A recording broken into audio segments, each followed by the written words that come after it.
From love to lies. How my fiancé and my best friend scammed me of 90 million naira. Honestly, this is a heartbreaking story. Like, I don't understand how people will plan something evil and they will leave no trace. Like, you will not even know or suspect them until they execute their plan. This type of story, it's only a few people that can survive it. But we thank God for this sister. This is more reason you should watch this video to the end, for you to learn one or two, because there is a lot to learn. The heart of men are evil. If today is your first time of seeing this channel, please subscribe, like, comment, and equally share this video. And don't forget to turn on the notification bell so that when next we make a video, you'll be among the first people to be informed. In here, we'll talk about marriage and money. We'll tell stories about marriage and money. We'll talk about relationship, how to grow your relationship, how to build your home. Most importantly, how has money affected your relationship, positively or negatively? And if you would like us to share your story, all you have to do is to go to the comment section and comment, so that we're going to let you know how to reach to us. With that being said, let's get started. I come from a good and respected family, and I own a successful business. But despite all that, I've always been scared of relationships. I didn't want to end up heartbroken, so I stayed single for a long time. It's not that men didn't come. I had many suitors, but I was always too afraid of choosing the wrong one. My best friend kept warning me that none of them were good enough. She said they only wanted me for my money, that they didn't match my standard, and that they all looked desperate.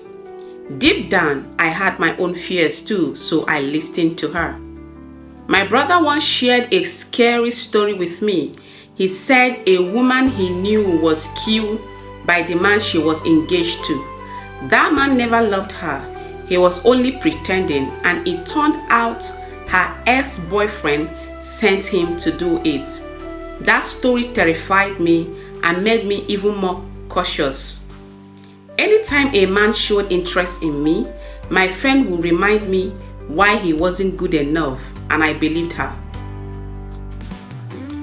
She wasn't in a relationship either, so I didn't feel bad. We were both single and hoping God would bless us with the right men someday. By God's grace, I owned 3 cars, one of which was a Toyota Corolla. One day, I went to a car wash, and while waiting, a man with a Lexus came in. He sat next to me, and we began chatting. He was friendly and respectful. He asked if we could be friends, and though I normally don't agree to that easily, I said, let's give it a try. We exchanged numbers and started talking. When I got home, I told my friend about him. She warned me again to be careful. I assured her we were just friends, and that was it. A few days later, I went shopping with my friend, and we ran into him again. I introduced him to her, and to our surprise, he paid for everything we bought. My friend was impressed. She even said maybe he was a good guy, since he hadn't seen my other cars and still showed kindness. I told her he hadn't talked about a relationship yet, so I wasn't rushing anything. 2 days later, he asked me out on a date. I hesitated, but eventually agreed. On that date, he asked me to be his girlfriend. I told him about my fears and asked him questions about his job and background. He said he was a travel agent. I accepted to be in a relationship with him, but I made sure he didn't think it was because of money. 3 months later, he proposed. I said yes. I had fallen in love with him, and I believe he loves me too. But 1 week after the proposal, he went completely silent. His phone was off. We had planned to visit each other's families, but I couldn't reach him. I went to his house, but he was not there. I was worried something terrible might have happened to him. My friend comforted me, saying maybe he was going through something. Then one day he called me with a different number. He said he had a car accident and had been in the hospital for days. He begged me to visit. I rushed to his house with my friend and found him with bandages on his hands and legs. I wanted to stay with him, but he said no. He said something was seriously wrong with him and he didn't want me to find out. I told him that if we were getting married, I would find out eventually. He said the love he had for me was making everything harder and he didn't want to cry in front of me. He said if I trusted my friend, he would tell her the full story. I agreed and told him we would come back the next day. That night I couldn't sleep, wondering what was going on. The next day, when we arrived, I heard him crying inside. I told him to speak to my friend first while I waited outside. When I went in, my friend was crying. I asked what was wrong, but she said nothing. Let's go. At home, she finally told me that he needed urgent surgery. The cost was 150 million naira and he only had 60 million naira. The bigger issue was not the money, but that the surgery had only a 50-50 chance of success. He was afraid of borrowing money because he might not make it. When I went back to see him, I told him to act fast before things got worse.